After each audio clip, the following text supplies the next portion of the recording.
welcome back to Smash and Hits Podcast. This is going to be our recap for Ride or Dies, episode 12. My name is Zach. I'm joined by my wife, Hannah. Hey, hey. I feel like I'm slurring a little bit. Slurring. Yeah, I'm very tired today.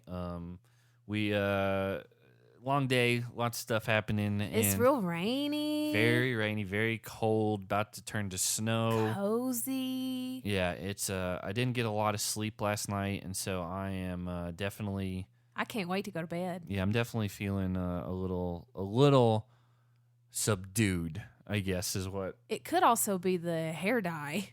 I don't think that's Because sometimes those fumes make me a little lightheaded. Yeah, I didn't. I don't know if any of you know. If you're in our Slack group, you know. But I did dye my hair and You bleached it. I bleached it, and I did that right before we went back to Tennessee for Christmas, and I had to go back to get it just Toned. Yeah, basically toned to get it the right color. Because I didn't have a chance to do that before we left, and it was a little. It was a little brassy over Christmas, but it's much better to I don't think it was bad before, but I think this is more of what I wanted. I thought it needed to be toned just a little bit to get it more of like the platinum color, which is what you were going for. And so you did that just a couple hours ago. Yeah. And because your hair's so short, that's real close to your scalp. And so again, so you think it made me sleepy? No, what I'm saying is, like, I get my hair colored all the time, and a lot of times the fumes from the chemicals on your head, the closer it is to your scalp, sometimes it just gets into you, and sometimes the fumes, you breathe them in because they're so close to your face. I usually am a little dizzy, a little lightheaded afterwards. That's part of the experience. No, that is part of the experience of dyeing hair. I didn't feel like that at all. And it's 9:40 and my appointment is at 4:15. I don't think it would kick in 5 hours later. Oh, you didn't say it was just kicking in. No, this is just hitting me okay. I'm very sleepy I was now. meaning like when I get my hair done No. that, it hits me, halfway through the dyeing process when it's been sitting there for maybe 20 minutes. And then it stays with me for the rest of the day. And I sleep so good on hair days. Yeah, I don't think it's that at all. Like, I think it was just that I got not a lot of sleep last night. And then I've been kind of sick today. Just sick to my stomach. And then that with the lack of sleep and then driving through the rain and taking the dogs out. It's just, I think it's just hitting me. Perfect storm for good sleeping weather. I hope so. I would love to sleep. Oh, we're going to sleep so good tonight. I'm so excited. I can't wait. It's going to snow tonight. It's not snowing yet, but it's going to snow tonight. But we told you guys, if you have not listened to the last episode, which was episode 11, I kind of get we're 2 weeks behind at this point, but we explain why in the last episode, because basically, just quick recap, no, not going into full details. We just had a lot of things that happened in Tennessee, crazy storms, funerals, power outages, no internet, and little kids around us at all times, to basically where we couldn't record while we were in Tennessee. So that's why we're behind. We will be caught up throughout, I believe by this weekend we should be fully caught back up. But we're just trying to knock all these out because we're going to cover every episode. We're catching up. That's for sure. Yeah, we've never not covered an episode, but it's just like the perfect storm of, to use that analogy again, of just things that we couldn't control. How many more times can we use the perfect storm tonight? We can use it a lot. Let's go. All right, let's just jump in. Episode 12 of Ride or Dies. This is where we first find out, fresh off of the boat. No, that's a good TV show. Yeah, I like the people in it. I just never watched it. I liked it. Fresh off of her elimination win against Nerys, rest in peace. Yeah. This is when we find out that Amber and Chauncey want to get married and have a house together, and that all this money would help them do that. I mean, who doesn't want to get married and buy a house with $1 million? There's been a lot of relationships that are on the challenge that they've never once talked about getting married. Yeah. But they're not a challenge relationship. They're a relationship. She happens to have been on the challenge before, but he was not from the challenge. No, and they were in a relationship like outside of the game, and then they decided to come on together. Yeah, she met him after her first season on this challenge. I mean, they may have known each other, but they at least started dating after her first season of the challenge. Well, you know who's not talking about marriage? Jordyn and Nerys. Now that she's gone, he says that he's just fully focused on winning. But also, hey, we both live in Los Angeles, or she's in Los Angeles and I live there, something like that. Yeah, he was like, she lives in LA, which I also happen to live there. I don't blame him. Like I think I've told you, I don't know if I've said on the podcast, I think Nerys is maybe one of the prettiest people that's ever been on the show. I don't know if you said it to that extent. I genuinely do like and like I don't know her outside of the show. She might be a terrible person, but like from what we've seen, she's very likable. And she's a good competitor, and it meant something to her. Like, again, when TJ said, like, oh, you're coming back, like, those were, like, elated tears. Like, oh, I can't believe I'm given another chance. And then Nelson's gonna. Well, you know, with her being gone, Nelson hates not having his ride or die there. Yeah. He hates a lot of things. I mean, this episode, Nelson just gets kicked while he's down. Yeah. And I hate it for the guy, because I think it's well documented that over the years I have become a big Nelson fan. Oh, Nelson's good TV. But I've become a fan. It's crazy that he's done 9 seasons, and then like you think back on some of the like honest like big names from the show, and some of them have done like 4 or 6 or 7. Yeah. Like, I think Laurel's done 7 now. And I think, like, Darrell has, not counting spinoffs, done, like, 7. Mm-hmm. And, like, Nelson's done 2 more than them. And even, like, guys like Devin, like, Devin's done, like, 7 or something like that. It's just these newer generation people, when they get cast, they keep getting cast over and over. They don't go anywhere. And also, they've learned to, you know, a lot of those people back then, they had to kind of figure out some sort of like job situation outside the show. So some of them probably couldn't come because of that. Mm-hmm. With social media and stuff, these people can all be like quote unquote influencers. Yeah. And they can sustain a living. Because back in the day, the way that those people made livings was it was like, oh, what's their name from the real world is going to be at our club all night. They're going to do club appearances. But not even that. Like Landon, his full-time job outside of the challenge was selling dental chairs. But that proves my like Landon didn't do the show anymore because he got a job and was just living his normal life. He only did 4 seasons. Yeah. And so I'm talking about the people that like used to try to fill in weird spaces. I know some would do like college speaking events and stuff like that. And what do they have to talk about? Just their life. Like colleges, especially back in the early 2000s stuff, would pay to do stuff like that. Mm-hmm. And I don't remember the exact situation. I know I've talked about it on here before. Oh, I know where this is going. But Crazy Julie. Uh-huh. Her mom. Yeah, something with her and her mom. They would find out someone from like MTV or whatever would say they were speaking somewhere, and they would call and be like, well, we'll do it for cheaper. And then they would just like shoehorn their way in. And Julie's nuts. Like, she's legitimately one of the first people I remember thinking like, oh, this person seems unstable.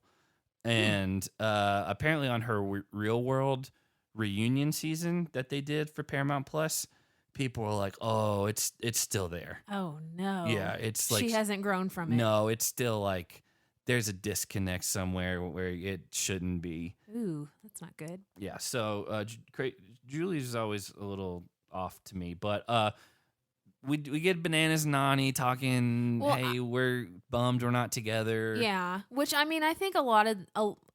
not all... but a lot of these former partnerships are a little sad that they're not with their ride or die anymore. I think if Turbo was still here, his fake girlfriend, he wouldn't care at all. I think she would be relieved. Because she seemed. I think she would be completely lost because she's like, I've known Turbo for 5 minutes. 2 weeks. I really feel like they were kind of strangers, or maybe they just knew who each other was, and that was it. She left her real life boyfriend to be on the show with him. Yeah, that was not. Turbo was not her boyfriend. No. I did like, however, Bananas just kind of basically said that his main goal is still to help Nany get her first win. Yeah, even though he's on the other team. But he's got 7 rings. Like, again, it doesn't matter at this point. I mean, and he turned 40 like a couple episodes ago. Bananas, yeah, he would love to have more money and another number to add on. But honestly, I could see it being like either or, like six of one, half dozen of the other, of him winning or him getting to see Nany win. It would mean about the same to him at this level. I almost think helping Nany win would mean more. Because, again, he's got 7 championships under his belt. Plus, he's getting that TV money. Yeah, nowadays. I guess he's still doing First Look or whatever it is. The other thing that with Nany and Bananas is that they don't know it, but I bet there's another twist where they end up back together in the final. Like if your partner's still there, because there's the whole thing where if you get kicked off, you're still in as long as your partner is. That's the only way that makes sense. So I bet they're going to dissolve the Mariah and Fessy teams, and then you're back in your original pairs. That's going to be so awkward for Fessy and Mariah. Yeah, not so much for anybody else. I didn't think about that. Oh, yeah. I've thought about it every single episode. Yeah. If that's a thing where I bet it is. If you make it to the final, you are partnered with your. Why? Yeah, there has to be, because why else would they be keeping these other people around? I know that's the only thing that makes sense. So if you get to the final, that means you're partnered back up with your ride or die. Everybody else would be really excited. Yeah. I think Fessel and Mariah are the only two that would not be excited.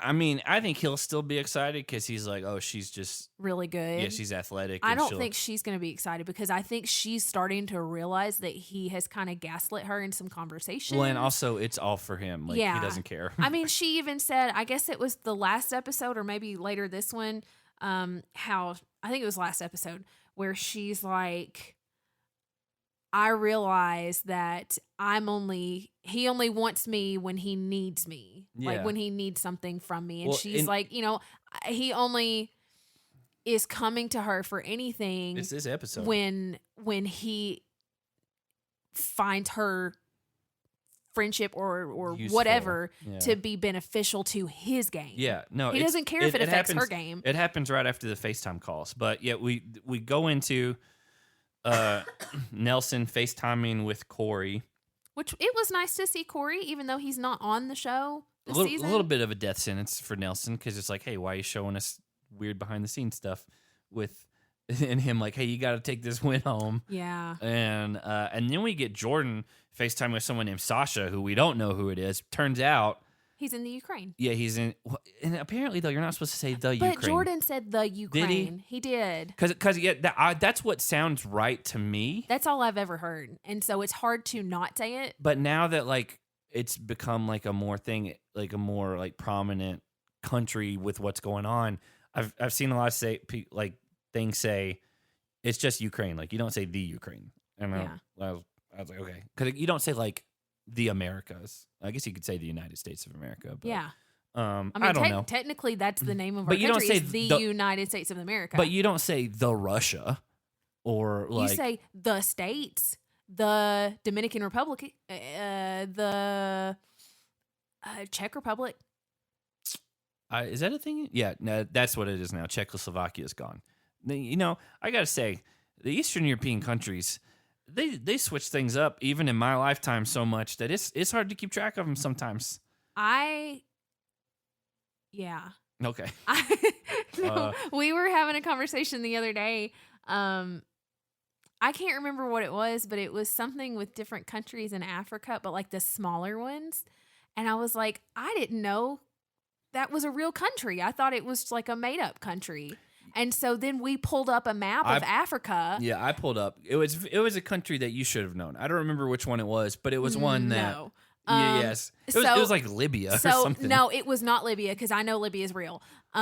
We pulled up the map of Africa and I picked out probably 6 countries I'd never heard of and some I did hear of before, but I didn't think that, I guess I didn't realize that they were real places. I think it was Algeria. It was Algeria. Yeah. I didn't think that was real.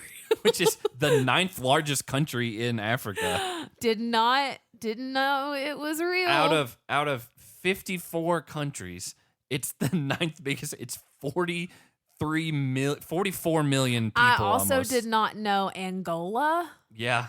Or Burkina Faso. Burkina Faso is a little weird. I'll give you that one. But Angola and Algeria, those are pretty big countries. Keep going. I mean, you don't. I didn't know that one. I also don't know how to say that. It translates French. It translates to the Ivory Coast, but yeah, it was. Yeah.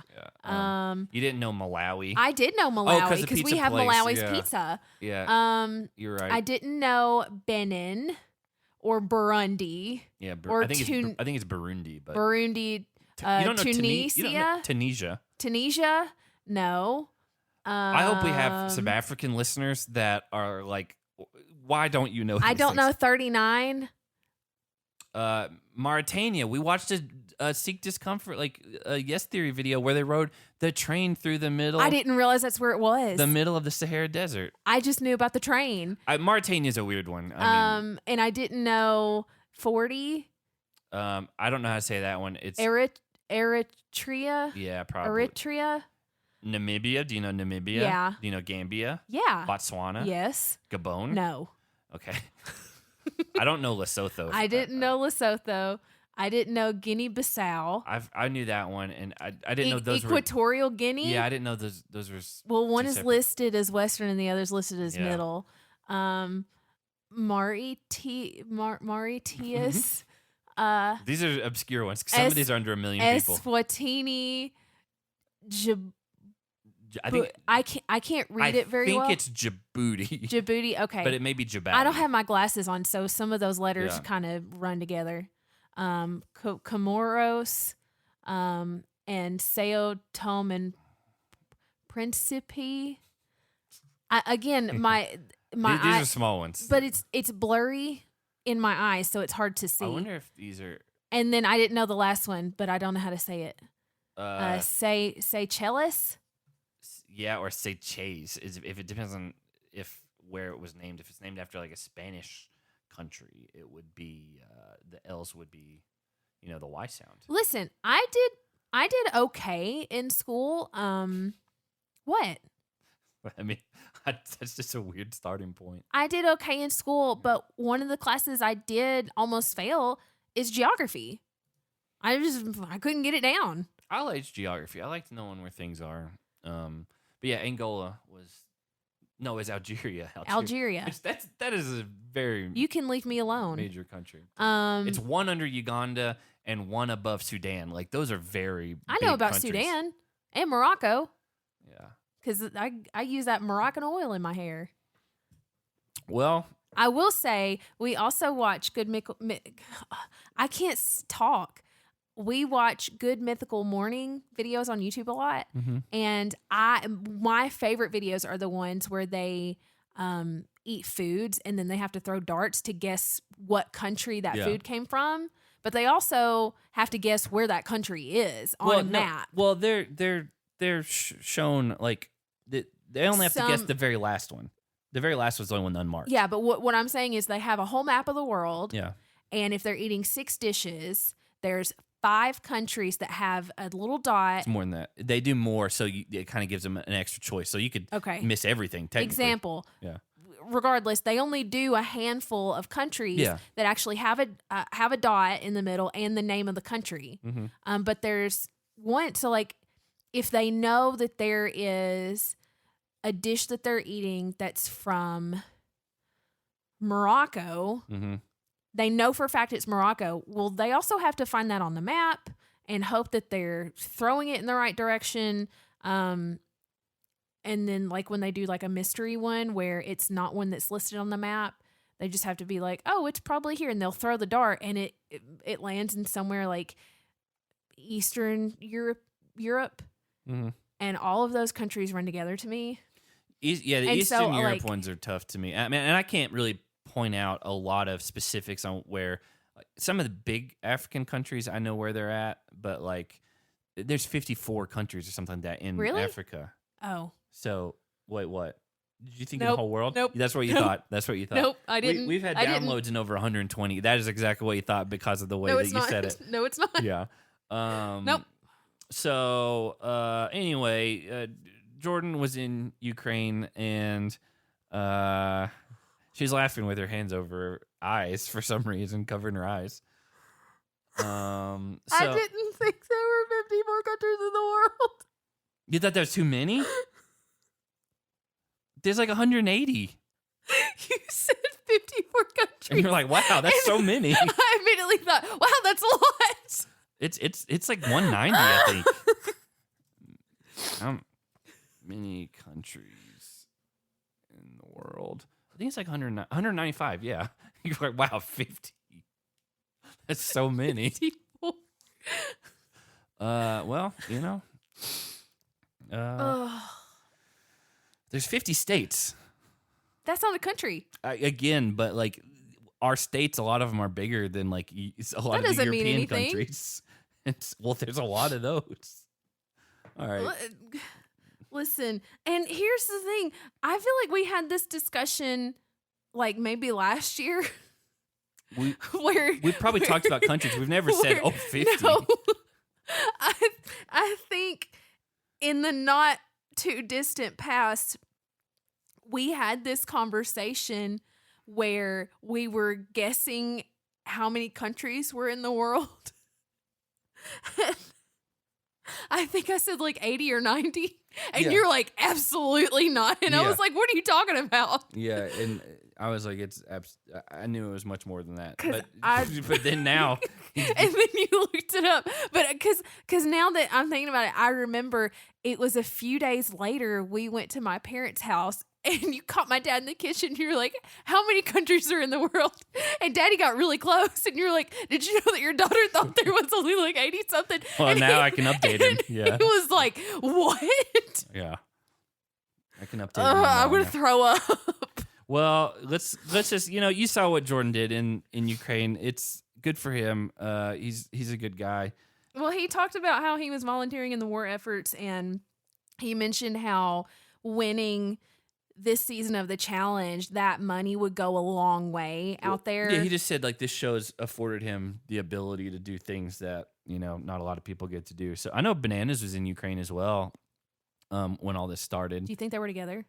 I think they overlapped, yeah. But on his YouTube channel, he put some stuff up where he was in Ukraine, like helping like feed people and stuff like that. That's awesome. I forget that he does a YouTube channel. He doesn't really much anymore. It was like a COVID project, and then it just kind of died.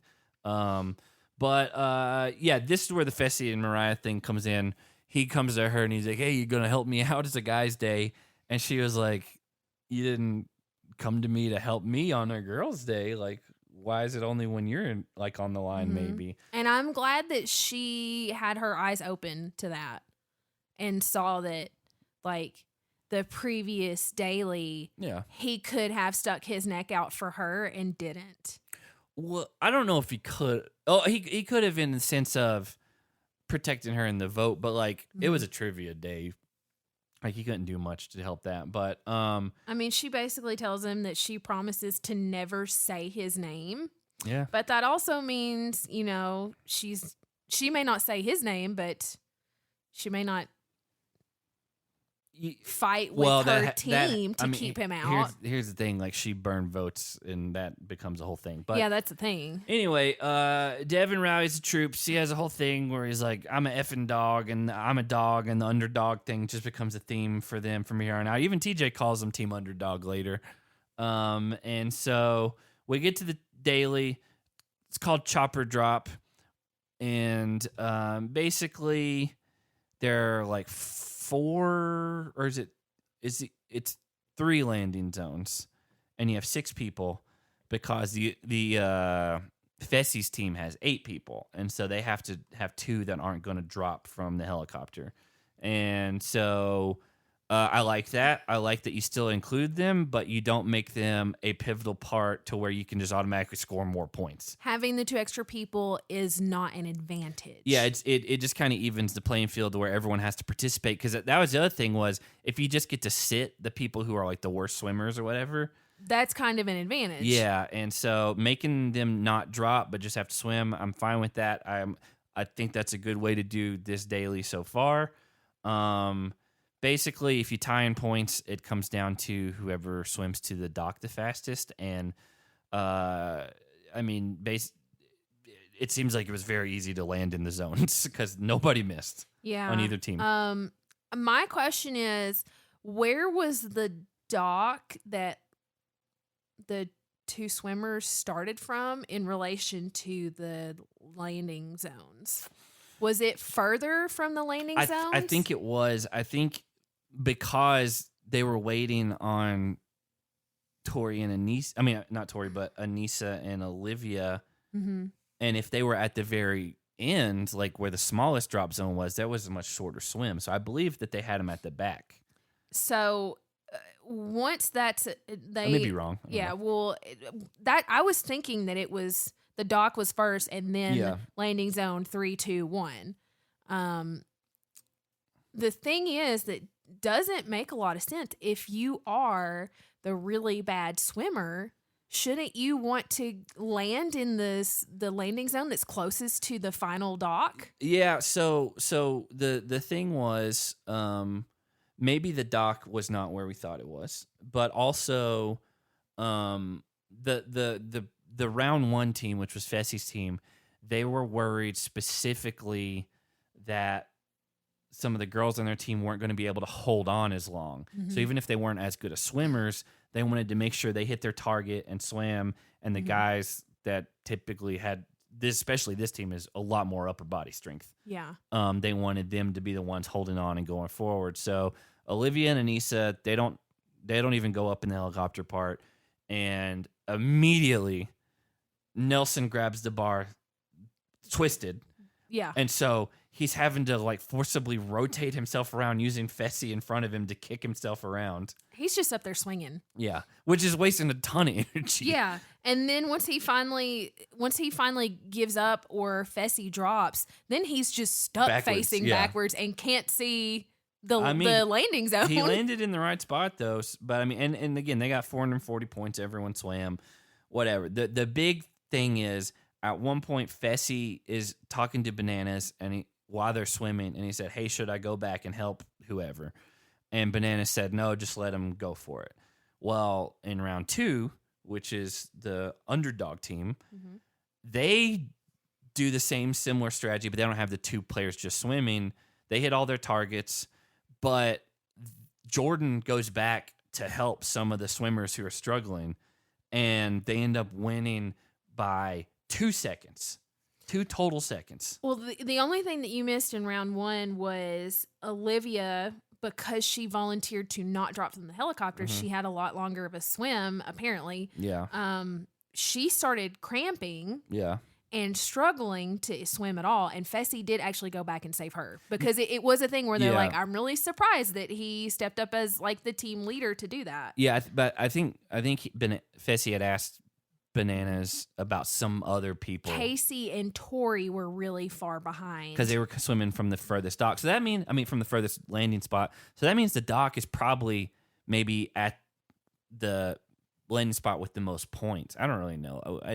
It doesn't matter, for being truly honest, but I didn't really see exactly where it was in proximity to everything else. So underdogs win. Bananas immediately knows he has to make an alliance with Chauncey, because Fessie and Nelson are going to probably save each other. If it's similar to what happened last week, where Nany went to Amber and was just numbers, and you need to know someone is going to save you in a draw, because otherwise you're going to be screwed. So we get to the deliberation. Devin pulls out a paper called Operation Save Chauncey, which in his mind is a little bit BS. Like it's beneficial for them to do that, but he also knows it'll win points with Amber, and that's exactly what it does. She's just like, "Oh, it's so nice, like save Chauncey." Yeah. And so when everyone comes in, Chauncey really doesn't say much. Like they're like, "Hey, what would you do?" And he just kind of typical answers. He said he didn't want to say anybody's name because he's got Yeah. good tight bond with everybody. Bananas, on the other hand, comes in and knows he's got alliances on this team with Mariah and Nany and whoever else, and immediately just talks up how good Fessy is. But a guy like that can get away with it. Yeah. Well, because Bananas is so good with his words and manipulating. Well, and he knows he's a target regardless. Yeah. He might as well try to make one of the other guys a bigger threat. Exactly. So he just throws out how Fessel has outperformed him Which he in has. every single challenge, and that's not a lie. Yeah. And he's younger than Bananas. The thing is, once the final comes, you don't want to go against Bananas. Because his chances of winning are through the roof if he makes it to a final. So Nelson, he basically doesn't talk either. But then at the end, he says he can beat anyone on his team, though. And not afraid to say it. Yeah, well, that didn't work out well. And then Fessy just talks up his own abilities, which Bananas has already done. But I mean, again, like people like Fessy, they're not gonna like hide anything. It's like they know that people see him. Like he knows that people see him as a threat. He knows that he's gonna be one of the names that's gonna be considered for sure. And so, all you really can do in that situation is kind of like the Jordyn type thing, where it's like, well, if you throw me in, like I'm gonna come back. And because you got to set a fear, you're not hoping that they don't vote you in based on how good you are. You're hoping they don't vote you in based on the probability that you'll come back and cause problems for them down the road. He just basically told them if he goes into elimination, he's going to rip someone's head off. Is what he said. So after the deliberation thing, Devin and Jordyn are out having a little fireside talk and decide. I mean, let's be honest. They're the brains of the team. They decide that they want to break up Fessy and Nelson. And I mean, we got a little foreshadowing from the FaceTime call with Corey when Nelson was telling him that he and Fessel made up, and Corey was like, "What? Yeah." Like, are you kidding me? Yeah. Which, again, I don't blame. Like, it's a game at the end of the day. Like, unless they're doing something like real shady in real life, like. You're trying to win $1 million. They're trying to win $1 million. So the next day, Jordyn is out and he's talking to Fessy, and they're kind of talking game and some strategy stuff. And Jordyn tells Fessy, he says, "I won't say your name," but then he says, this is very important. He says, "But don't take it as a guarantee." Because he's smart enough to know that sometimes things change. And even though you don't want to say whatever, or sometimes you're not planning on saying it, but then your ex is going to try to manipulate the situation. Again, if he would have said, "I'm not going to say your name," and that was it, then his decision later on would look a little different. But the fact that in the moment he had the presence of mind to say, "Don't take that as a guarantee," though, because he's like, I know something can change. Yeah. Well, I mean, Fessy tells him that he just wants his performance to speak for itself. Jordyn said, "Well, you did me a solid last time, so it won't be coming out of my mouth. But don't take it as a guarantee." And Fessy said, "I just want a chance." And Jordyn says, "I take that to heart." Yeah. But during that conversation that Jordyn and Devin have together, in the fire, Jordyn mentions, he says, if you go into elimination enough, you will lose. Yeah. Fessy hasn't gone in enough. Yeah, no, it's just numbers. Like I don't know if there's anyone who's gone. Someone out there probably knows this a little bit better than I do, but I wonder if there's like a threshold that like the amount of people who are undefeated after like 7 eliminations or something like that. Like, because it's just like, yeah, statistically, sometime your number's going to come up and you're not going to be able to make it out of there. It's part of being a human. You're going to have off days, and you're going to get into eliminations where you are having to play on one of your weaknesses. It's honestly, Nelson a few seasons ago was like insane at eliminate. Like he was like 9-1. Mm-hmm. And now after the last like 3 or 4 seasons, that number's come down a lot. Yeah. And granted, he has gone against Fessy twice in like some physical things, but it's like, yeah, eventually, like they always talked up Aneesa about how Aneesa was this big threat in eliminations. And it's like she barely had a 500 record. It was like 9-9. Mm-hmm. And it just so happened that she, but pushed some people around that were smaller than her. And, it's part of it. Like, again, there's always, no matter how good you are at things, there's always going to be a situation where you're Wes against Big Easy in a hall brawl. And it's just and there's nothing you can do. You just are going to lose sometimes. Yeah. And it's just, the Bananas backpack moment. Like, although I think statistically maybe Bananas isn't the best at eliminations. He's just really good at avoiding them and then winning finals. But yeah, the next thing that happens. Here we go. Jordyn's riding an exercise bike, just getting his cardio in, having his sweatshirt on and then a jacket over it to like really sweat out, get his calories in. And then sweating it out, is that really getting calories in? It's not getting calories in, but I mean like getting his like calorie numbers up, like the amount of like workout he's getting done. Okay. You just made it sound like I don't mean taking calories. He's taking in calories wearing that extra jacket. No, I meant like he was like, oh, hey, I've done X amount of calories on this exercise bike. So anyway, he's there. And then Tori kind of seems to come up to him. Out of nowhere. And I initially wrote, she just grovels to Jordyn about how he might be a swing vote. And I was like, okay. I was like, but you should know Jordyn better than maybe anybody here. Like, what are you thinking? That I get that she's trying to protect her team and whatever. And I think if that was all it was, that would be fine. Mm-hmm. The problem was the next thing she basically says, if you value our relationship, you'll do this. I don't remember. That's not verbatim. Don't quote me exactly on that. You may have the exact quote. She said voting for Fessy, trying to tell him how it would make her feel and that it would affect their relationship. That's what it was. That if he did this against her, it will affect our personal relationship. In which case, it's almost like he couldn't believe she said that. I was like, he immediately sees right through this. And then he also was, basically in response telling her that he's always kept his word. He's made a reputation of himself for not being a snake. Yeah. And he wasn't about to change it. Which guess what? Call back to his conversation with Fessy. Yeah. He said, I take that to heart. And I think legitimately, if this conversation had not happened, he would have done the other. Like, I'm not saying he wouldn't 100% vote for Fessy, but I think he genuinely did like take that. Because at the end of the day, Jordyn is the guy who he would love to go into a final where it is the best of the best and for him to beat every one of them because he thinks he can. Because that's even that much bigger of a win. Yes. If it's all the best guys. Yeah, if it was like a bunch of rookies and like all that stuff and it's that are out of shape and smoking and drinking and not prepared. That's not a win. Like I genuinely think Jordyn would rather go against the best of the best because it kind of pushes him. Yeah.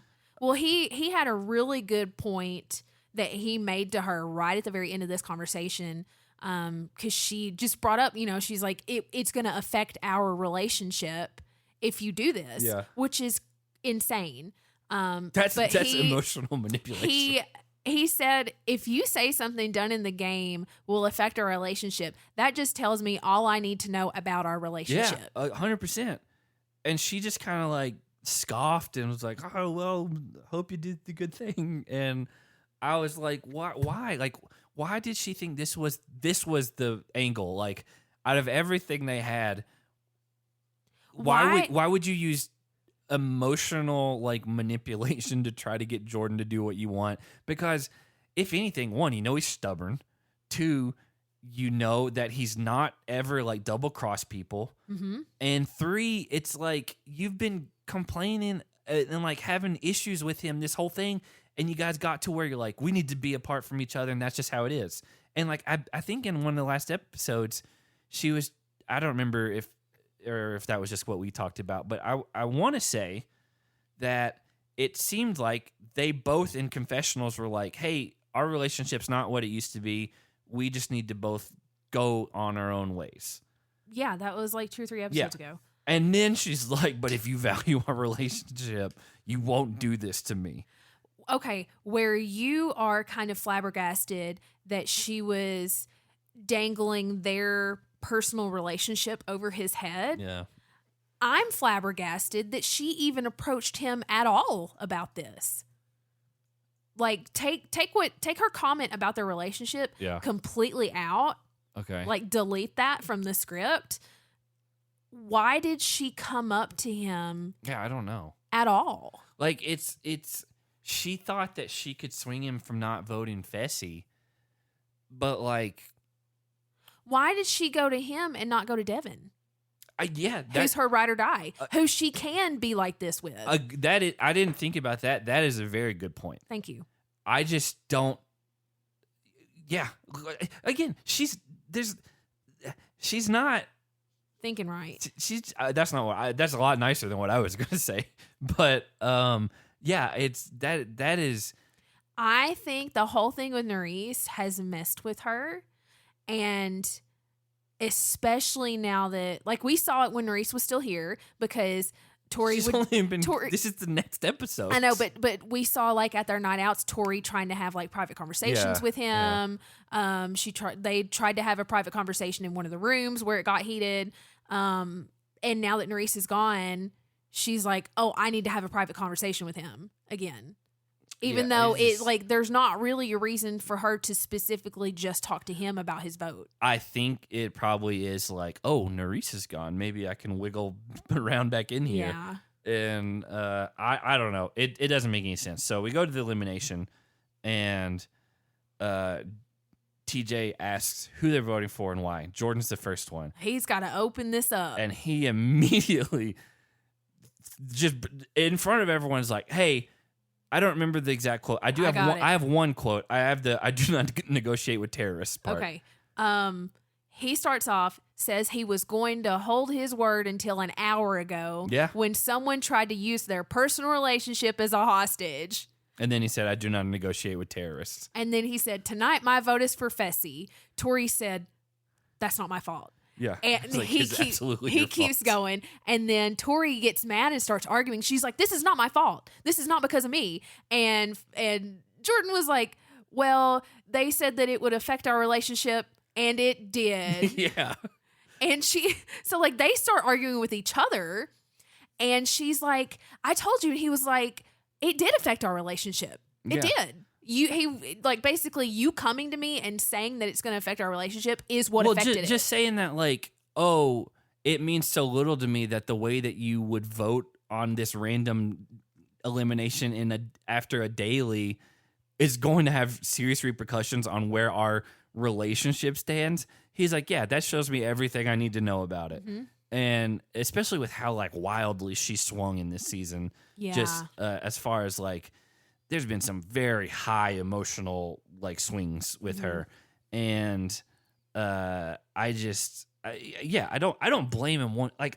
This may be my favorite moment of the season, just because it's just like, I legitimately think he was going to do what he said with Fessy, where he's like, I give you my word. Voting for Nelson. But don't, what was the quote? I give you my word, but I don't guarantee it. Yeah, but don't take it as a guarantee.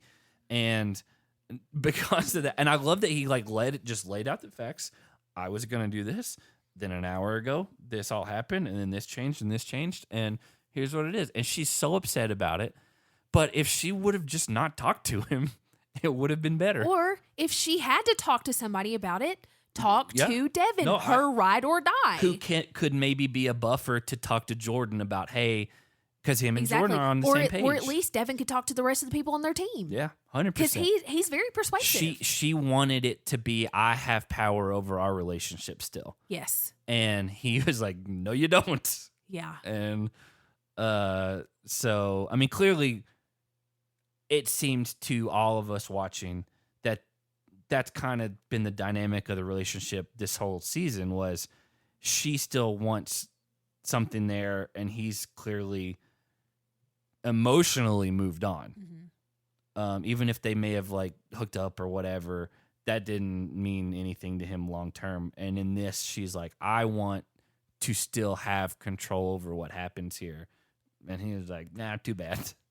And so the vote splits. Yeah. And it comes 3 down. Fessy, 2 Nelson, and then Mariah's the final vote. Yeah. And instead of voting for Nelson and saving her ride or die, and most likely it would just go to a revote. Most likely. Where yes. TJ would be like, okay, well, you guys, I'm going to give you 60 seconds to come to an agreement and somebody change their vote. Yeah.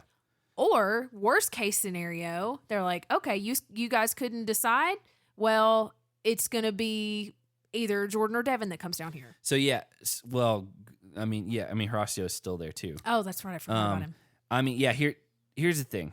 On one hand, I would say, yeah, probably if you just tie it up, they'll just, revote. And then if you don't get it correct.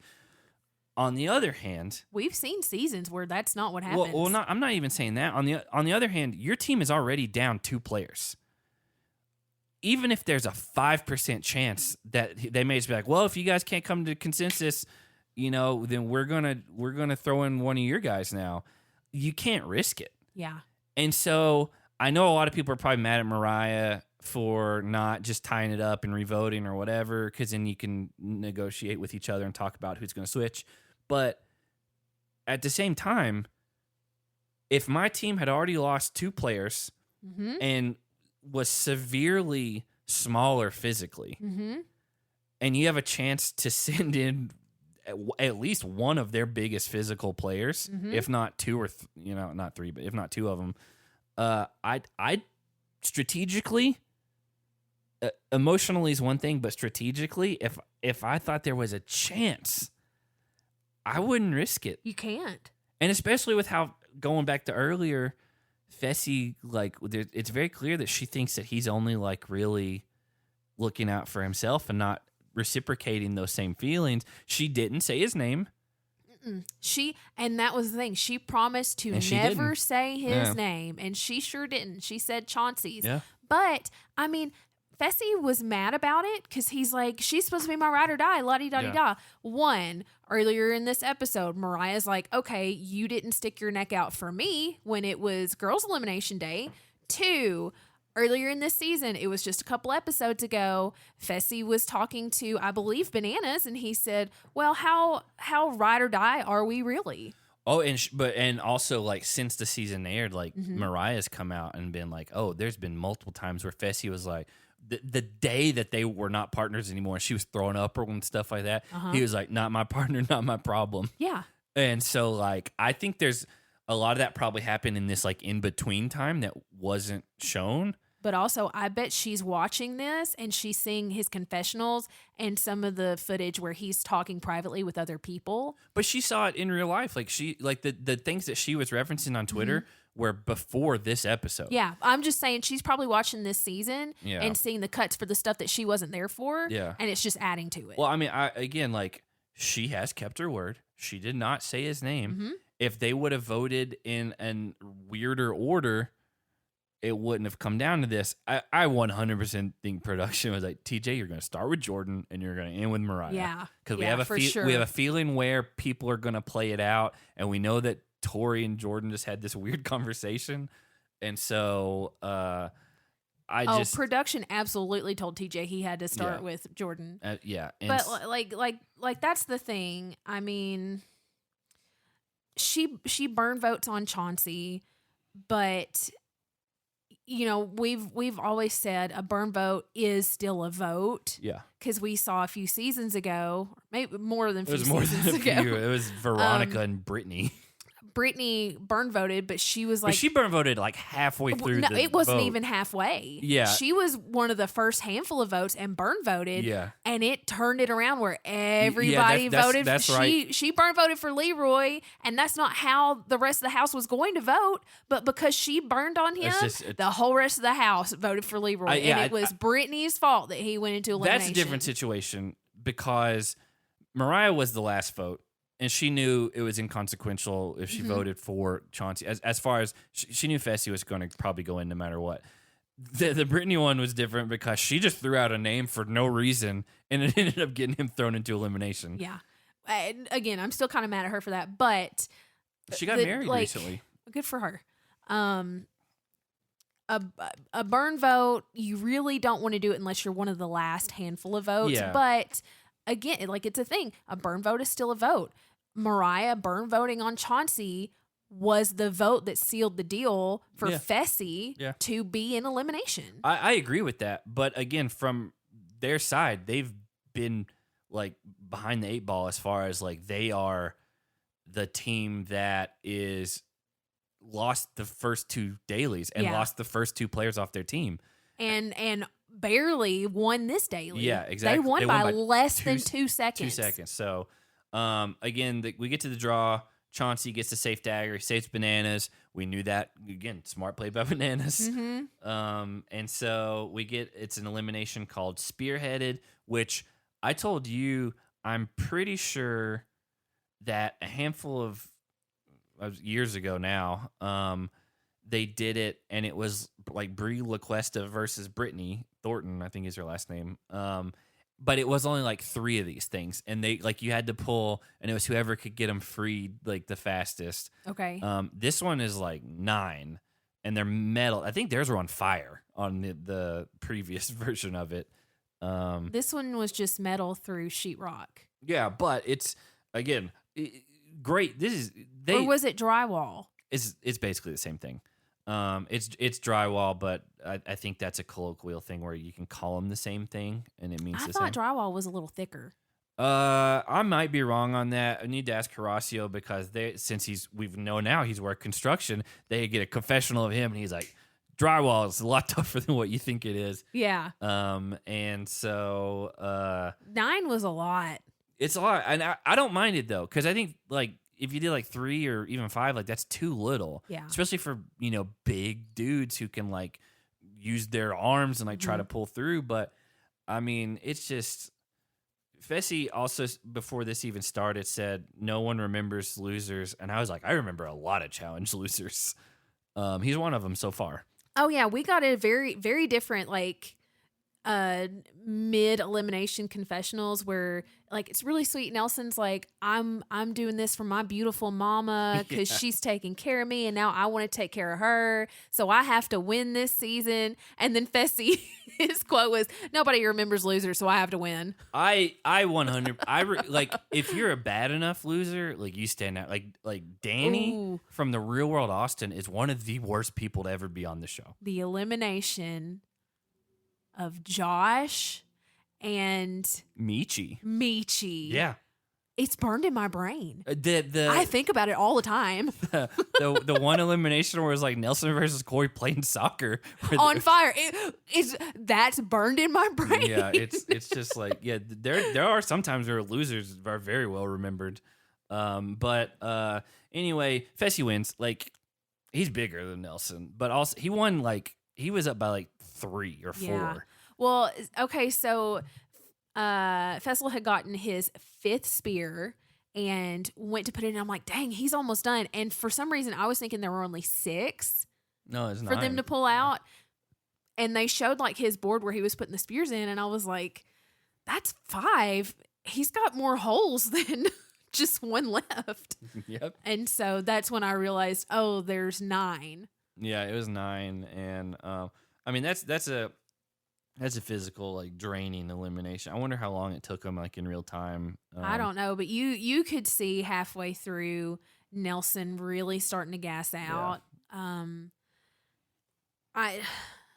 I wanted him to win this, and I wanted him to win this season so bad. I knew going into this episode that Nelson went home, because I saw something on Twitter like as soon as this episode was over, and I was like, well, dang. And so yeah, I knew he went home, and I was like, man, that sucks for Nerys too, because she just was told, hey, guess what, you got another chance. I know. And she's like, oh, Nelson's good at eliminations, and he's friends with all these people. And like if he had made it to the final and they did bring her back to be like his partner, they had a great shot at winning, because she was, I mean, from what we had seen, she was a good shot for winning the final. I mean, she has a good shot to stay with it, but I mean, I don't know as far as Nelson being the leader of your team, how long that's going to get you in a final.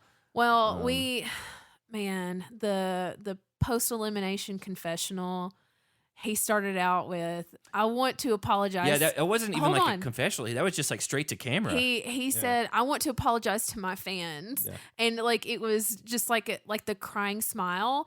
And I wrote a note, he's talking to me. No, he said it wasn't. I'm his fan. It wasn't the like confessionals that they film after the fact. It was like in the arena to camera. And he said, I want to apologize to my fans, to my friends, and to my family.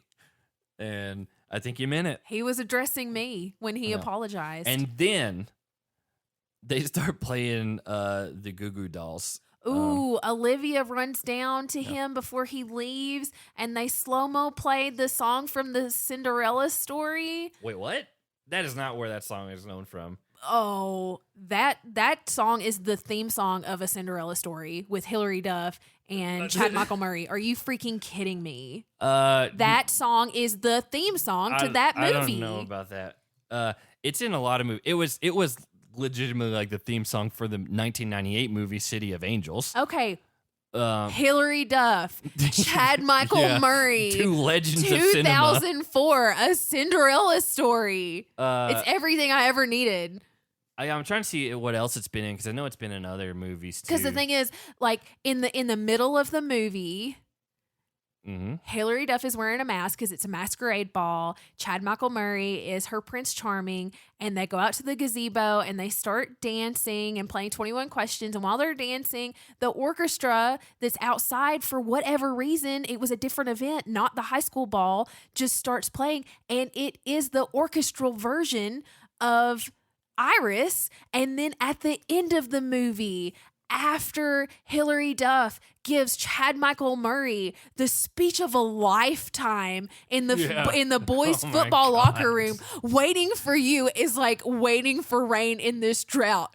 Pointless and disappointing. And she walks out dramatically. And then in the middle of the football game, they're about to win. Chad Michael Murray, the star quarterback, takes his helmet off, sees Hilary Duff in the bleachers leaving because she can't stand the sight of him anymore. It breaks her heart. He leaves the football field in the middle of the game. His dad's screaming at him because he's the head coach. And Chad Michael Murray meets Hilary Duff at the steps of the bleachers, and he tells her that she doesn't have to wait anymore. And then they kiss, and it starts raining in the drought, in the California drought. And then slowly you raise the volume, and it's Iris. Yeah, great. It's one of the best movies ever. And then they go to Princeton together. Yeah. I'm not gonna 2004 American teen romantic comedy. Yeah, I want to pull up. Jennifer Coolidge is in it. She plays a stepmom. Regina King is in it. It has 12% on Rotten Tomatoes and a 5.9 on IMDb. And okay, well that's nothing but haters. That's 104 critics reviewed it. And they're haters because that movie is freaking amazing. I watch it all the time. The consensus of the critics is an uninspired, generic updating of a classic fairy tale. It's not uninspired. It's incredible. I will say, I think that song is a great song, just overall. I think that like the Goo Goo Dolls, when they like hit their like singles, like they really nail it. It's just they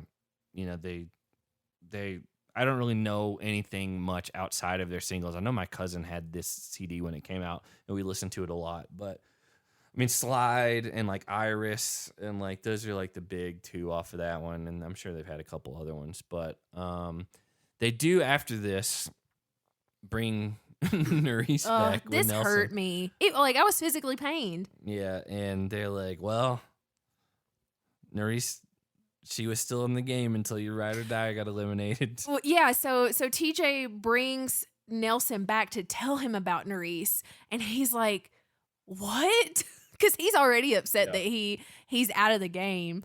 And then she comes in, and TJ tells him, "Hey, oh well." Yeah, like you're the first officially eliminated pair. And like I feel like they both want to cry, and then I want to cry. And then my note was, "Gah." Next note, just kick him while he's down. Third note, good Lord.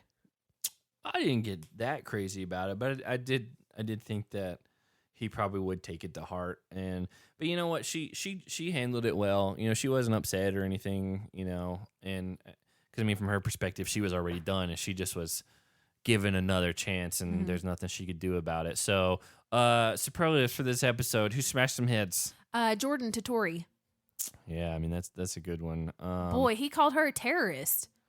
Yeah, I'll give it to the whole Underdogs team coming back, winning by 2 seconds, shifting the tone of the game going forward. Because now, like Nelson's a good player. Like he's out of here now. That evens things up a little bit. Now he is a wild card because he might swing backwards and do all the other stuff. But I mean he's not. He's better than. If you had like a sliding scale and the middle was average, he's more on the better side than the worst side. And so, yeah. And then who got their head smashed? Me when Nelson left. Oh, I'm 100% giving it to Tori because you can because I gave the smashed heads to Jordyn when he smashed Tori's head. She did. She caused him to swing it. Yeah. Now, Fessy possibly would have gone in anyway, but I think there was a decent chance where they vote in Nelson, and then Mariah wouldn't have had to vote, one way or the other. And so I just think it's funny that she's so upset about it. I mean, she smashed her own head by setting herself up for failure by dangling their relationship over Jordyn's head. That's a good idea. I mean, it did. Why couldn't she just talk to Devin? But I mean, like one, Jordyn called her a terrorist. Yeah.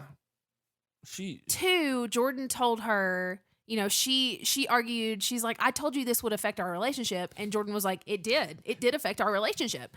And three, he told the entire house and TJ that the whole reason he was even voting in Fessy was because Tori came and told him not to. And like with Jordyn, like he's not a guy who just makes up stuff and makes up drama. Like, yeah, no, he's honest about it. Oh, wow, this happened. Well, let's get into our movie recommendations for this, and I do have to do 1 point of clarity before. Okay. The letter D. Yes. Earlier on in the season, we did the letter M, and I asked if D2, The Mighty Ducks, counted as an M movie. No. I'm 90% sure you said that's fine because it's the Mighty Ducks 2. Oh, yeah, maybe that is what it is. And Mighty then, Ducks. Because it was the Mighty Ducks and then D2, the Mighty Ducks 2, right? No, it was the Mighty Ducks is the first one, and then D2, the Mighty Ducks, and then the third one was like D3, just D3. Yeah. And one of our patrons, shout out to Greg, he weighed in. He's like, I worked at Blockbuster at the time. He's like, we had it one way and people got confused, so then we had to switch it around and do it the other way. Because I think most people go to M for new Mighty Ducks movie. Yeah, and I think they put it in D initially. Probably a lot of people did because alphabetically. So just want to clarify that because that would be on this list. But we said it's an M movie. But because it's Mighty Ducks, but D2, so that's how you know it's 2. Yeah. D3 would count. Yeah, well, I didn't put D3 in here because it's average. It's fine. It's not bad, but... Okay. Okay, so I'm going to take that one off my list because the reason that one is on my list is it's the movie that I've watched more than any other movie probably in my life.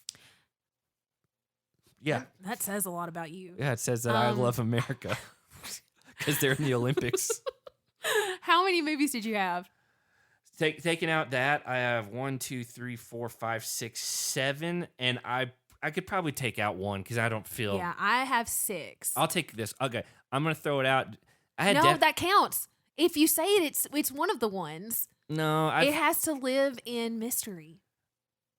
No one will ever know. That's fine. I don't care. It's if you're interested. You can't say it. You can't say it. No. It's a Ryan Reynolds and Abigail Breslin movie that starts with the letter D.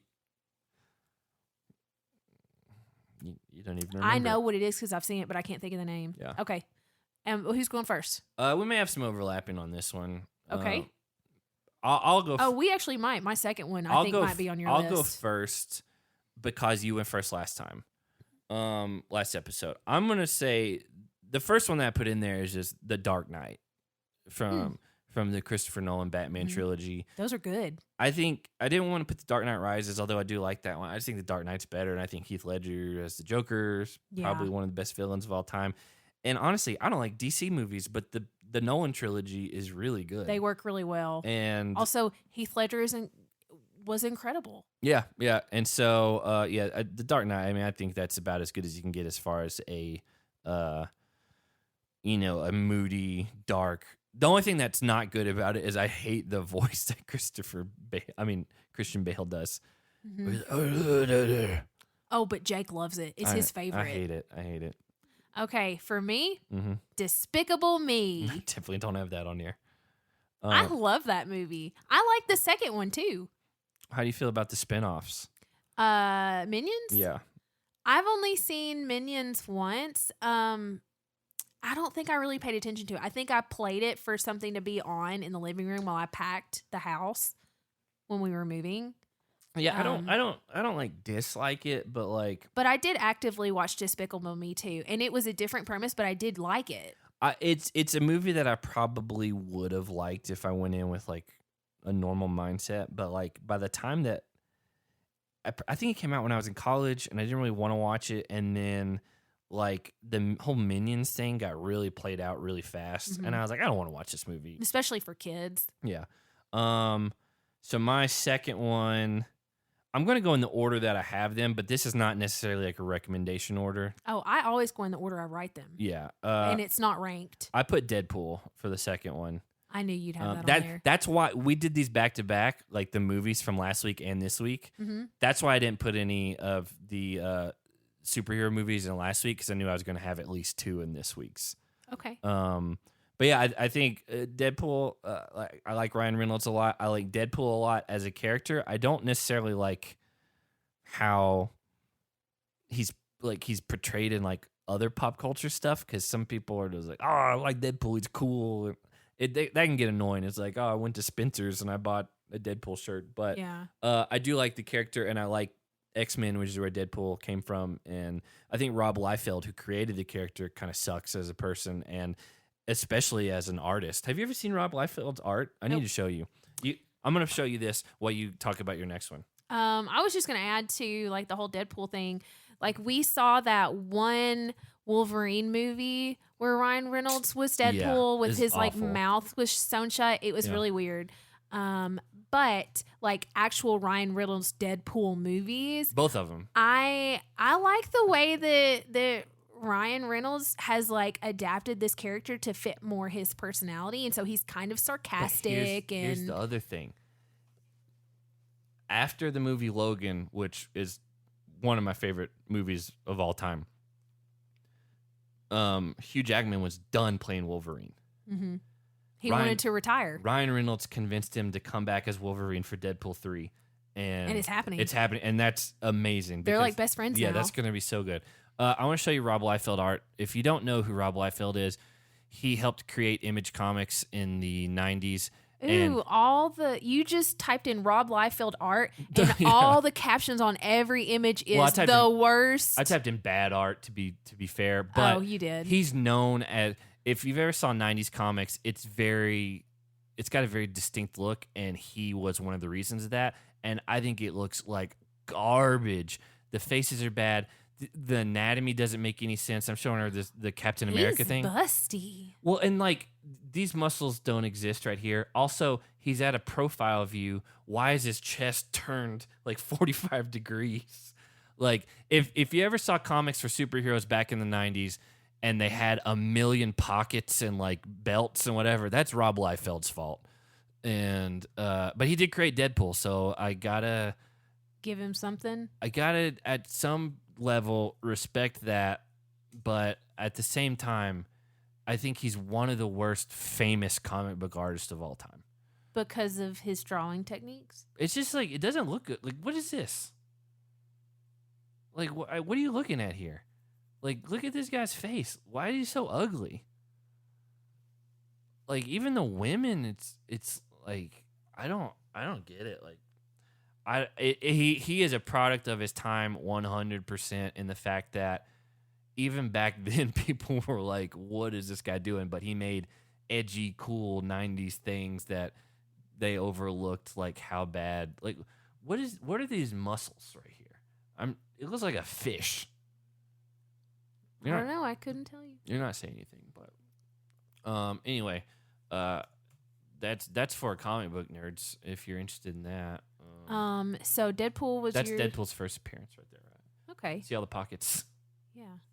What do you put in those? Your tricks, if you're Deadpool. Oh, okay.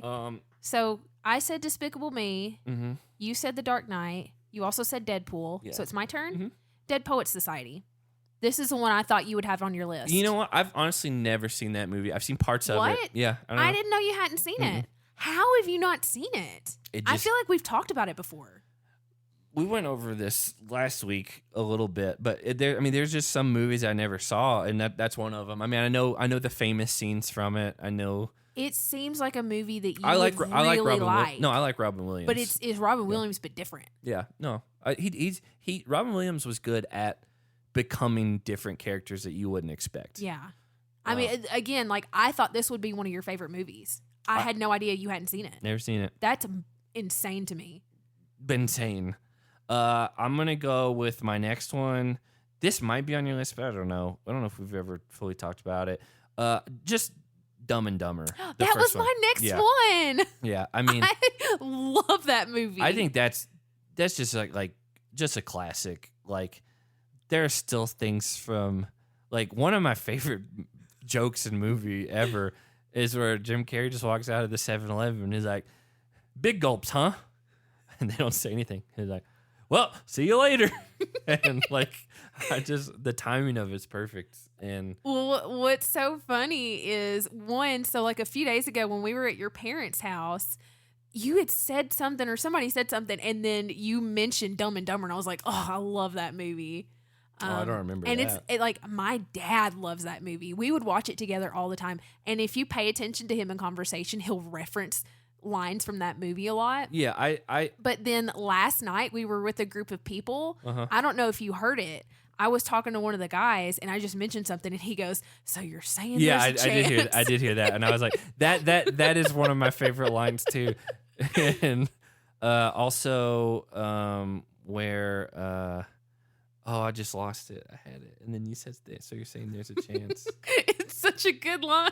Yeah, no, I get it. Like that movie, I remember watching it for the first time, and I was like, "This is like amazing! Like how dumb it is, but like it's funny. So funny." Yeah, it's an incredible movie. Yeah, and the sequels, like the spinoff one, the Dumb and Dumberer, where it was like the prequel story. Mm-hmm. I had it, but it's not very good. And then like Dumb and Dumber 2, I saw in the theaters, and I remember thinking it had some okay parts, but it wasn't. Have you even seen that? Yes. I didn't like it a lot. It's hard to like come back after like 20 years and like capture that same energy again. So all right, so that was your next one. It was. So since you took that, I now have 5 total movies, which is fine. My next movie, very different, almost a 90-degree turn. Oh, I have. Or 180-degree turn. My other ones are. My next one, Django Unchained. That's another one that I haven't seen. It's a Tarantino Are movie you I've never seen. freaking kidding me? It would have been on my list of movies, but I couldn't get it worked in. This movie is incredible. Yeah. It is so good. Again, I'm not saying one way or the other. It's just it's one I never got around to. And I think that's the movie where if I'm pretty sure Leonardo DiCaprio, they're filming he slams a scene. his fist, he cuts it open. He slams his fist down because he's so immersed in his character that he slices his hand open, and like some of production wants to rush and like take care of his wound, but he like waves them off so that they keep filming because he wants it to be raw and like authentic. I like that. And he still didn't win an Oscar for it. I like that you respect that, but when Tom Cruise breaks his ankle, jumping I don't from like building Tom to Cruise. building, exactly, jumping from building to building, continues the take, gets off, runs on a broken ankle, not just sliced his foot open, runs away because he knows I got to get the shot.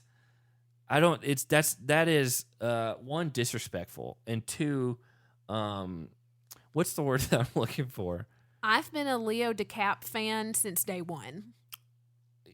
You watched him on the Growing Pains when he? No, you didn't. I watched him on Growing Pains when he was like 12. I am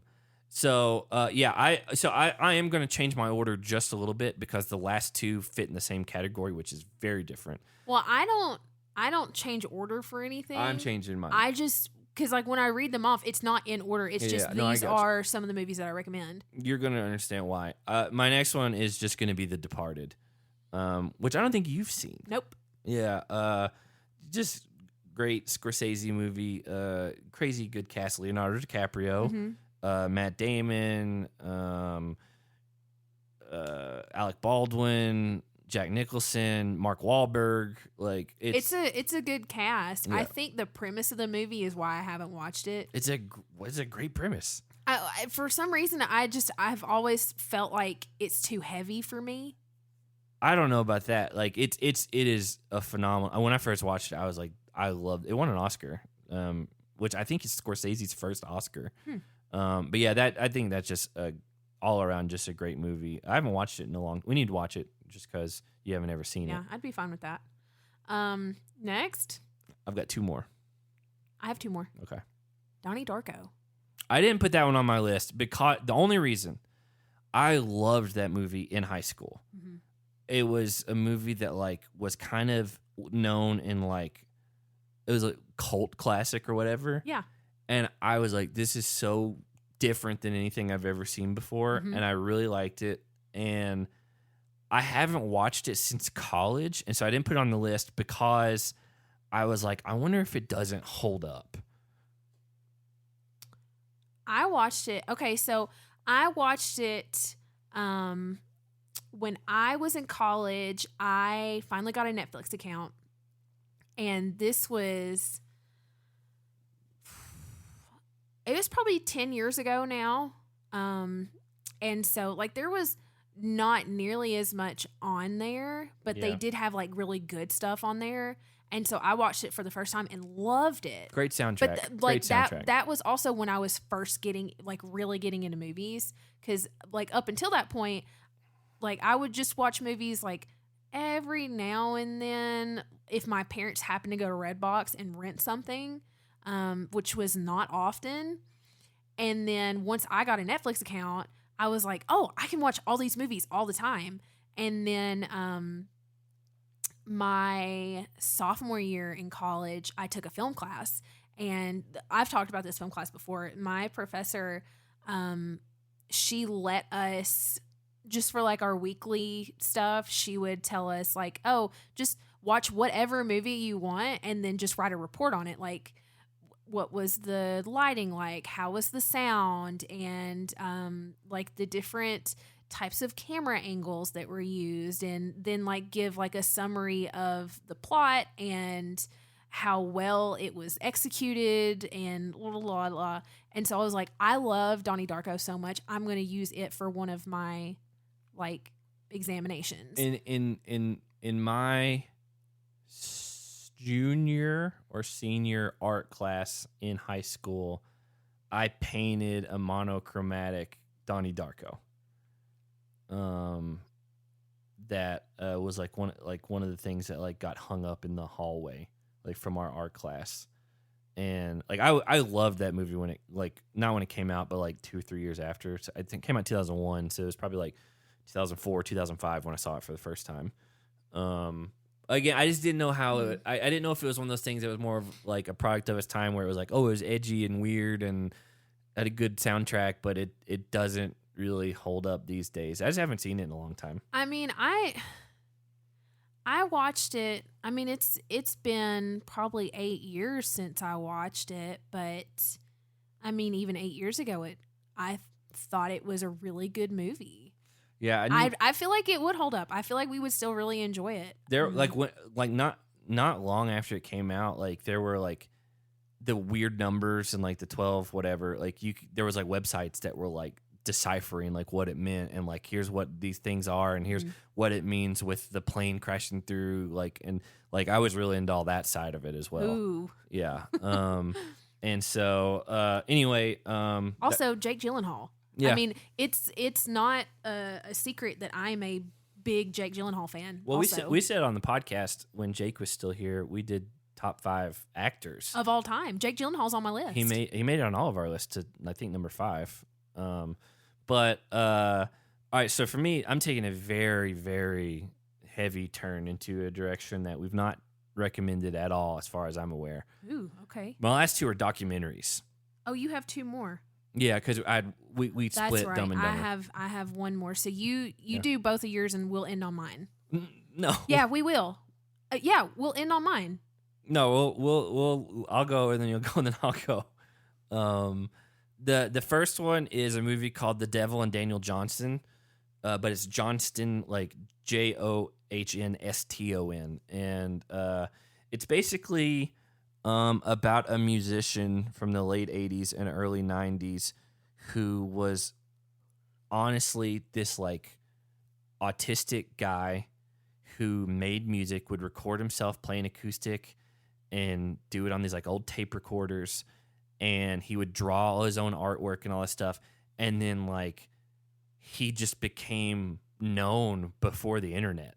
Like there's like pictures and videos of like Kurt Cobain wearing like his shirt, the Daniel Johnston shirt, like back in the early 90s, like where he hand drew the thing and all that. And it's about this guy, and then it like goes into like what his life has been and like what he's done, and it's wild. It takes like crazy turns that you don't expect, and you get to hear his music and how it influenced a lot of like modern musicians and stuff like that, and just kind of like the tragic and funny sides of like all that he's gone through over the years, as now a like 50-year-old. This was like 2006 when it came out. It's a really interesting documentary. I like, if you're interested in music and things like that, I'd recommend it.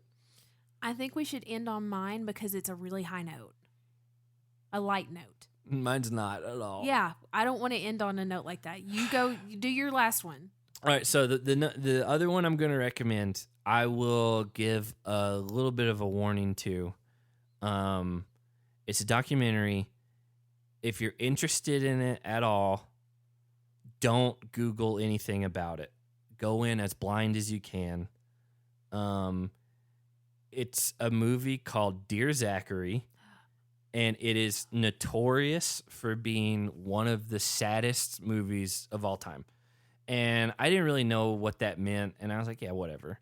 And I watched it in college at like 2 or 3 in the morning by myself, and I can honestly say I have never had a movie or any sort of like media make me feel the way that I felt after watching this. And again, I went in as blind as I could because I'd read like, hey, don't Google, because it's based on a true story. The premise of it, I can give away the premise and it won't give away the story, because it's basically a guy has been making movies with his best friend since high school. His best friend gets murdered. And this documentary is, hey, I'm going to show his son who his dad was, because his son was a baby at the time. and he's like, I want to make a movie showing so he knows how good of a friend his dad was and how all this stuff happens. Again, based all 100% on true story. So like while the child growing up won't have a dad, at least he can watch the movie and not feel like he's missed so much. And have all the footage from them back in high school, and so he can have this at least some legacy of who his dad was. And so I'm not going to say anything else. I will say it is. Here's the only way I can put it. When it ended, I wished I was crying because I wanted to feel some sort of like physical release from everything that had just built up inside of me. And it did not happen. And I've only watched it once. I don't know if I will ever watch it again. I might watch it one more time because it's been about 10 years or so at this point. It's not a movie you go back to, but it is one of the best made documentaries I've ever seen. And it also, the fact that something can like elicit those types of emotions when you have no connection to anything, like it just speaks to like the level of movie that was made. But yeah, again, if you're interested in anything, if you want to watch something that is very severely sad, don't Google anything. Don't look it up. Just know it's called Dear Zachary. It's on Netflix all the time. It may be on right now, honestly. I recommend it with a word of caution only because it is anytime like a Reddit thread or a forum's like, hey, what's the saddest movie? Is like Dear Zachary is always listed at the top. And I went through a period where I was trying to watch all those movies for a little bit. And Grave of Fireflies is another one that I never could get around to watching just because it's an anime and I could only the versions I downloaded were all in Japanese and I couldn't get it. But it's again, I don't know. I like things that can make you like elicit feelings that you normally wouldn't have because that means it's very well done if it can submerge you in the stories and stuff like that. So, word of warning: be prepared, but don't look it up. I don't think Hannah should watch this movie. You've told me not to watch it. Yeah, I like that's the level it is, just because I know her sensibility and things like that. But sensibility or my sensitivity? Both. But it's a true crime essentially because he was murdered, and it's just it takes some turns you don't expect, and it's just very very like heart-wrenching. And so I would say if you're interested in that, it's the best there is. So that's where we can go with that one. What's yours? Is it going to be like Despicable Me 2? No, my last movie is one of my favorite movies. Let me try to guess. And it is such a happy movie. Is it and it animation or is it real? It makes me so happy to watch. Is it animated or is it real life? Just guess. No, I need to know. Is it animated or is it real life? If I tell you, that'll give it away. I don't know. Did like Demi Lovato make a concert tour? I know. I'm not a Demi Lovato fan. No, I know. I have no basis of anything to go off of at this point. Animated. Oh, what's a D movie that's animated? Doug Benson, full title. That's where the D comes in. It's full title. What? The full title includes like usually the first part of the movie, which is where the D is, gets left off. You're gonna be like Disney. No. Pixar presents or whatever. I don't know. I have no idea. Dr. Seuss's How the Grinch Stole Christmas, 1966. Here's what I'll say. That movie sucks. If you just type in How the Grinch Stole Christmas, I think that's the one that pulls up the Jim Carrey one that's like real life live action is the word I'm looking for. I didn't spell stole right. And then I think also if you type in How the Grinch Stole Christmas, you get the new one that came out a few years ago. The first one that comes up is the 2000 one. Yeah, that's How the Grinch Stole Christmas. I think if you have to type in with an exclamation point. Dr. Seuss's. No, it's technically the 1966 one has an exclamation point at the end. I don't think so. That's on IMDb. Yeah. Is it? Yeah.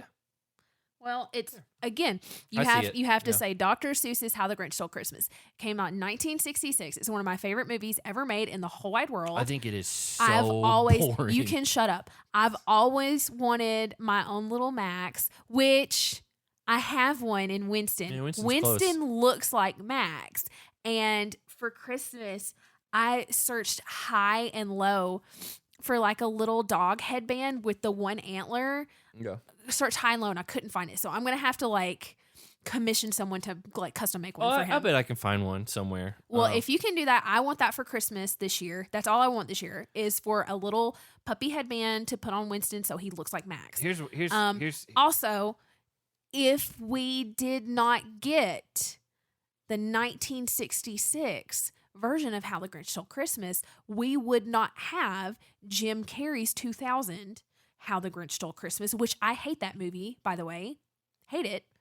Most people like that version. Oh no, I don't hate like that any version. of them. I don't. The new one's good. I like. It's got like the soundtrack is Tyler the Creator. Here's the thing. I don't think that's going to hold up over the years, but I think the 1966 one is one of the most boring movies I've ever seen. I've always hated it, even as a kid. I was like, who gives a crap? This is so boring. Me gives a crap. 2, the Jim Carrey one, I didn't like that either because it's like it's the same thing. It's just people. The new one, I did like that one, and we saw that one in theaters with our nieces and nephews, and it was so good. Yeah, I really like it because it is the story of How the Grinch Stole Christmas, but it also has a subplot of Cindy Lou Who is not just one of 9 children in a family. She in the new one, she's the daughter of a single mom who has twins, and she's a nurse and like struggling to make ends honestly. meet. And she so Cindy Lou Who is worried that her mom can't afford Christmas, not for her, but she's like, I want to help my mom for Christmas, and that's the plot. That's like the subplot, and I love it. it wasn't boring. That's the number one thing I can say about it. It was so sweet. So yeah, it is completely different. The last movies we both ended on. But yeah, that is a D move. It's weird though, because like on IMDb, it's not listed that way, but the cover says Dr. Seuss's How the Grinch Stole Christmas. Whatever. I mean, it's allowed for sure. I just don't. I don't know. I always hated it growing up. I never liked it. I thought it was so boring, and it's just stuck with me my whole life. Okay, well, you suck, and That's that's fine. one of my favorite movies in the whole wide world. And Taylor Momsen in the 2000 version with Jim Carrey, she plays Cindy Lou Who, the little girl, grows up to become Jenny from Gossip Girl, who we love at the beginning of the show and then hate at the end of the show. And then at the very end of the show, we kind of like again. And then she also creates the band. Oh, what are they called? It's fine. You guys can Google Pretty it. Reckless.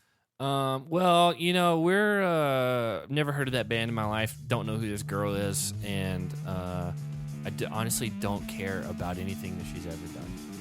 And so that's a good note to end on. We will be back with you in a couple of days. Stay cute.